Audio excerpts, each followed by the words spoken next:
I am one of the co-founders. My husband Forrest is the other founder. This was a vision and a dream of ours to build an observatory here at the Evergreen, and we're on our way. So we're sponsoring this event, but the Evergreen Aviation and Space Museum sponsors us. And I would like to invite the education director of the Evergreen up here to say a few words about their team and their program and what they're going to do here.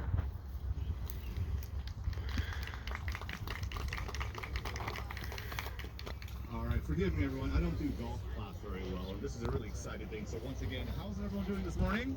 All right, that's what I'm talking about. My name is Lee Bowen, I'm the education director here at Aviation Space Museum, and our mission here is to inspire people, we say of kids, but really of all ages, to be curious and to have the courage to take flight. Now, just a quick show of hands, how many of you actually been here at the museum before? I heard a me in the background. We'll count that as a vote. That's fantastic. So I'm going to share a little bit of story about myself. Raise your hand if you've actually born in Oregon, if any of you were born in Oregon.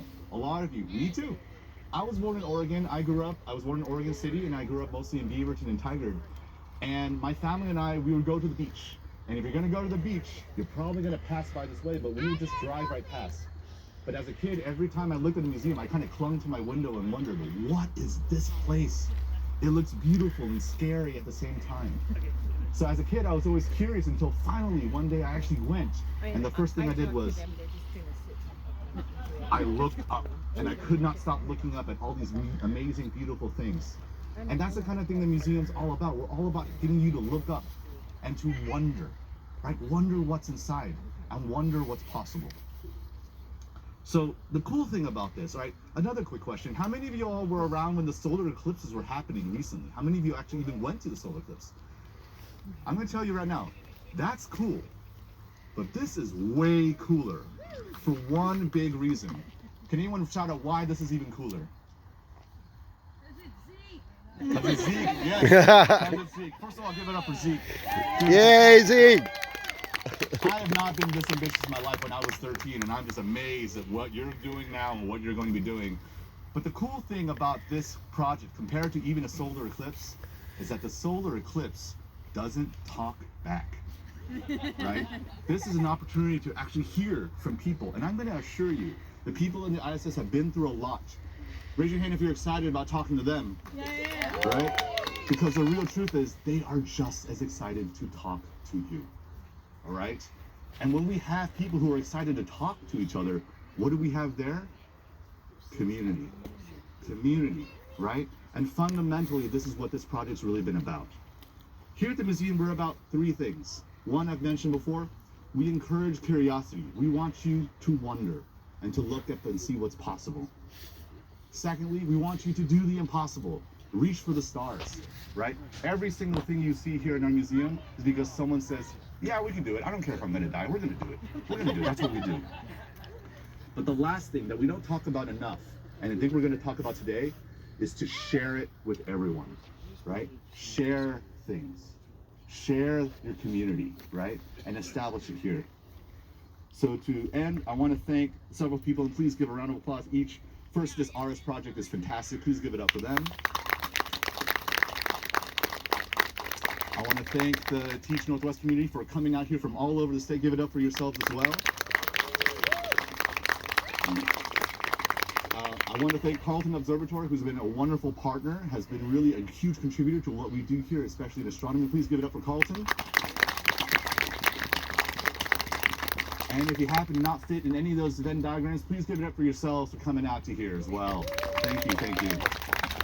Lastly, I have to do a shameless plug. We encourage you to, if you have the time and an inclination, come check out what we do at the museum. We also have a new initiative coming up for people in the alternative education homeschool communities called Family Mornings.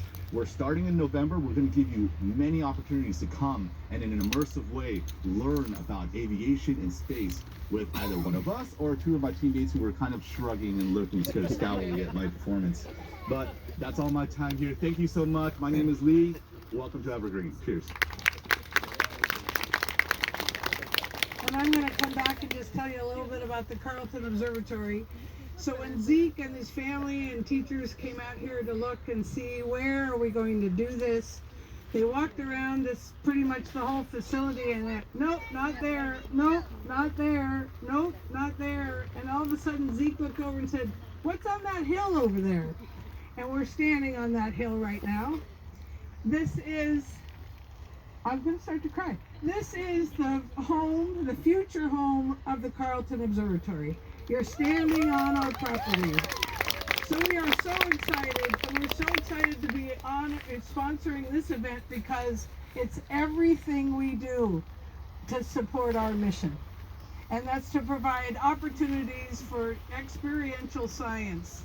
And Zeke and the team at Teach Northwest and all of these students who came are an exemplary, just like this is our purpose, everything that we do. So we've got some things over there in the tent and some other things, and later on we'll have the telescope room open, and you're all welcome to come in there and check it out and have such a fun time today, because we're going to have a blast while we're here. So I'll turn it back over to Corey, who is one of the directors of the school, Teach Northwest. Thanks. Good morning, everybody, and thank you all for being here today, both virtually and in person. My name is Corey Dunn, and I am an assistant director at Teach Northwest. I would like to tell you a little bit about our school today and say thank you to a few people who are here. So, at Teach Northwest, we are committed to providing equitable and authentic learning opportunities that empower our students. This commitment is driven by our 3W principle: wherever, whenever, and whatever, meaning we strive to provide educational experiences wherever our students are, whenever they need them, and tailored to whatever their educational needs may be. Today's event is a prime example of our mission, creating meaningful and impactful educational opportunities beyond a traditional classroom wall. As we prepare to connect with the International Space Station, I want to extend a heartfelt thank you to Lara, Eric, and Zeke. Without their tireless dedication, this amazing opportunity would not have been possible. Thank you for your commitment, determination, and hard work. Zeke, you are a shining example of how students can impact the world around them. I also would like to express our gratitude to the Carleton Observatory for their invaluable support and collaboration. Their willingness to host us and to contribute to our community's learning experience has been extraordinary, and we are incredibly grateful. And of course, a huge thank you to every student at Teach Northwest who submitted questions, participated in our school-wide vote, showed up today to be a part of this event, our communicators, and those who came and built the antennas that we'll be using today to communicate with the ISS. You all embody the spirit and curiosity that drives Teach Northwest. Thank you all for being here to witness and support this remarkable opportunity.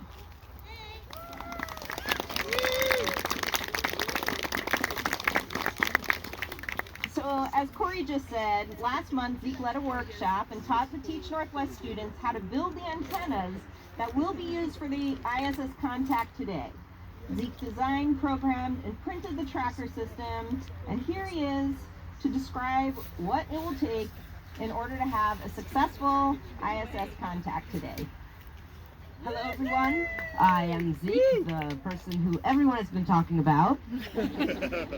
And so here are a few things to expect for the contact.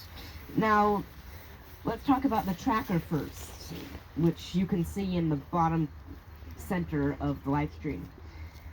First, we have to calculate the exact position of the ISS, which it's doing right now about 100 times a second. And so that makes it so that we can accurately track it as it passes overhead at 17,500 miles an hour. Now, because it's going so fast, that leaves us with only 11 minutes to be able to talk to them. And so we have to send very powerful signals to get to the astronauts on the International Space Station, and by the time they get there, they're very weak, so they amplify them. But the same thing happens when they send a signal and it comes down to us. Their signal is very weak when it gets down to here. So we have a low noise amplifier, or an LNA, which amplifies their signal into something audible that we can all hear. Now, the antennas, because they have to be pointed at the ISS, they also have to have gain. Now, if you think of gain, it's basically focused light in a single direction at a wavelength that is not light. It's radio waves. So if you think of a flashlight, it's a focused beam pointed in one direction, so that you can condense all that signal in a single direction. And so the ISS is physically farther away from us when it's at the horizon, so it's going to take more signal strength and power to get there, and the signal will be more scratchy at the horizon, and then as it moves up, we will get better and clearer signal, and then it will be the clearest when it is the highest as it gets at about 60 degrees of elevation. And then, because all things must, if they come up, they must come down, the ISS signal, as it passes over below the horizon on the other side, will get more scratchier and we'll have to use more power to get to it. Now the students will line up right here beside me, and they will each ask the astronaut their question. And then you will see the antenna tracking the International Space Station as it moves overhead.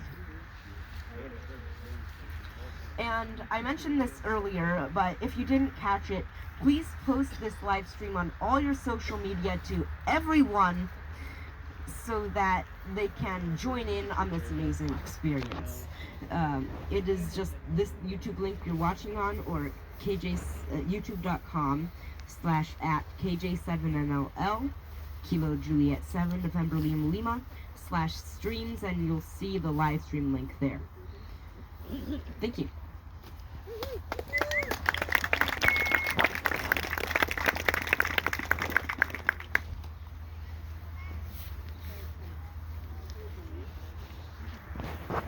Okay, so we have about 15 minutes till the ISS. If you're watching the live stream, till the ISS passes overhead, if you're watching the live stream, you can see the G-Predict window of the ISS in the bottom left corner, and it is going to be showing throughout the pass where the ISS is with respect to us, Carleton Observatory.